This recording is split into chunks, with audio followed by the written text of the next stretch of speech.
merupakan salah satu gunung berapi yang masih aktif sampai sekarang di Indonesia. Gunung yang terletak di Provinsi Jawa Tengah ini tercatat telah meletus sebanyak 30 kali dalam 1000 tahun terakhir. Letusannya yang paling hebat terjadi pada tahun 2014 silam, yang menurut para ahli mengalahkan letusan Gunung Merapi dan Gunung Sinabung. Walaupun menjadi gunung berapi yang ditakuti karena letusannya yang dahsyat, masih banyak pengunjung yang datang ke Gunung Kelud untuk menikmati keindahannya. Letusan-letusan ini mulai memunculkan kisah misteri di Gunung Kelud yang tersebar di berbagai kalangan. Berikut ini adalah misteri dan sejarah Gunung Kelud. Yang pertama, legenda Lembu Suro. Terdapat legenda Gunung Kelud tentang kisah Lembu Suro yang dihianati cintanya. Kisah ini berawal dari sayembara yang diadakan oleh Raja Brawijaya untuk menikahkan putri cantiknya yang bernama Dia Ayu Pusparani. Sayembara tersebut kemudian dimenangkan oleh manusia berkepala kerbau bernama Lembu Suro. Namun, sang putri tidak ingin menikahi Lembu Suro, sehingga membuat syarat berharap pernikahan akan gagal. Sang putri menyuruh Lembu Suro untuk membuat sumur hanya dalam waktu 1 malam, dan disanggupi oleh Lembu Suro. Penggalian sumur pun dimulai. Dengan segala kesaktiannya, sumur sudah hampir selesai, namun putri menyuruh prajurit kerajaan untuk menimbun Lembu Suro yang ada di dalam sumur dengan bebatuan dan pasir. Sebelum tertimbun sepenuhnya, Lembu Suro yang murka membuat sumpah yang berisi, "Orang-orang Kediri suatu saat pasti akan mendapat balasanku. Kediri akan menjadi sungai, Blitar akan menjadi daratan, dan Tulung Agung jadi daerah perairan dalam." Kemurkaan Lembu Suro dikaitkan dengan letusan Gunung Kelud. Yang kedua, jelmaan buaya penunggu danau. Gunung memang tidak jauh dari mitos. Mitos Gunung Kelud ini bercerita tentang 2 orang bidadari di danau. Namun, mereka melakukan hubungan tidak senonoh yang kemudian diketahui oleh dewa dan langsung mengucapkan, "Kalian seperti buaya."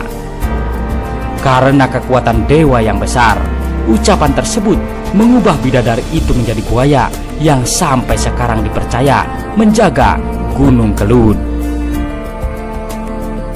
Yang ketiga, jalan misterius. Saat berkunjung ke Gunung Kelud, Anda pasti akan melewati jalanan misterius yang bisa membuat kendaraan bergerak sendiri pada jalanan yang datar, walaupun mesin dalam keadaan mati, sehingga dikait-kaitkan dengan hal mistis. Tapi menurut peneliti, ada medan magnet yang kuat sehingga dapat menarik mobil. Namun masih menjadi pertanyaan, kenapa mobil bisa bergerak sesuai arah jalan. Yang keempat, hari keramat Wage. Wage, Pon, Pahing, ataupun Kliwon merupakan hitungan kalender Jawa. Mungkin Anda sudah sering mendengar tentang malam Jumat Kliwon yang dianggap angker. Namun berbeda bagi penduduk Gunung Kelud yang selalu waspada pada tanggal Wage.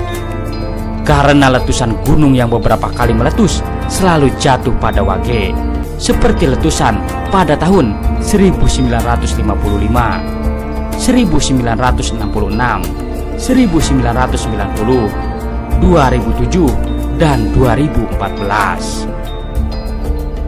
Yang kelima, keris Empu Gandring.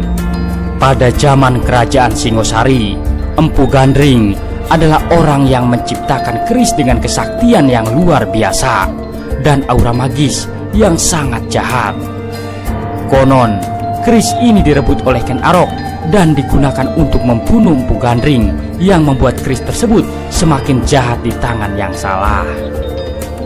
Keris tersebut yang menjadi penyebab terbunuhnya Ken Arok sendiri, Anusapati, dan Kebo Ijo. Keris berpindah tangan menjadi milik Raja Wisnuwardana yang berhasil direbut oleh Raja Hayam Wuruk yang berniat menghancurkan aura jahat dari keris tersebut. Ia pun mengubur keris di dalam Gunung Kelud untuk menahan aura jahat tersebut. Maka dari itu, gunung yang tingginya tidak seberapa ini memiliki letusan yang sangat dahsyat. Yang keenam, ritual Gunung Kelud. Sesuai dengan legenda yang dipercaya turun-temurun, ritual ini diadakan oleh warga setempat pada setiap bulan Suro untuk menolak sumpah yang dibuat oleh Lembu Suro dan sebagai rasa syukur kepada Sang Hyang Widi. Yang ketujuh, ramalan Jayabaya. Dipercaya oleh masyarakat sekitar, jika Gunung Kelud meletus, maka akan selalu diikuti oleh peristiwa-peristiwa besar. Kepercayaan ini sudah memiliki beberapa bukti yang nyata, seperti kelahiran Raja Hayam Wuruk dan Presiden Soekarno yang lahir bersamaan dengan meletusnya Gunung Kelud.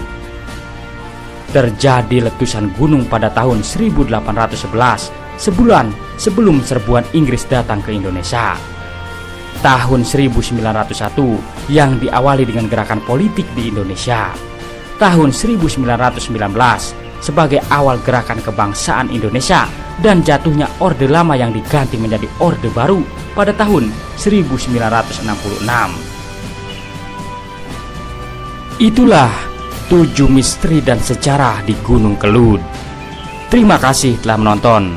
Semoga informasi ini bermanfaat. Jangan lupa subscribe-nya. Wassalam.